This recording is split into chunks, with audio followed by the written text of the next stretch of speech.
লোকটিকে চিনতে পারছেন? বাংলাদেশের আরমান কোহলি ওরফে বিরাট কোহলি। রাজশাহী চট্টগ্রাম ম্যাচে টিকিট না পেয়ে স্টেডিয়ামের বাইরে ছোটাছুটি করছেন আরমান।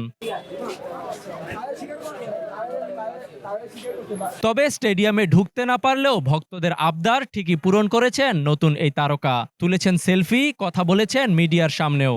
বলেছেন টিকিট না পাওয়ার হতাশার কথা। হ্যাঁ, এটা খুবই আমার কাছে বরাবরের মতো ভালো লাগার বিষয়।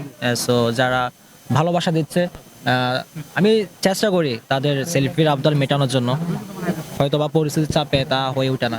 আমার একটা বিষয়, আপনি চট্টগ্রাম কিংসের ফ্যান এবং সেই টিমের খেলা দেখতে আসেন। এর আগে আপনি খেলা দেখতে পারেন, সেই বিষয় নিয়ে যদি একটু বলতেন। আসলে বিষয়টা হচ্ছে যে আমরা আসছিলাম এখানে, দেখতেছি আপনার টিকিট বুক পুড়ে ফেলছে, দেন অনলাইনে অফ, যার কারণে আমাদের খেলাটা দেখা হয় নাই। হ্যাঁ, এক্স্যাক্টলি। কিন্তু এক্স্যাক্টলি। বাংলার এই কোহলি পুরো দস্তুর ফলো করেন ভারতের কিংবদন্তি বিরাট কোহলিকে। শত ব্যস্ততায়ও নিজের আইডলের খেলা দেখতে ভোলেন না।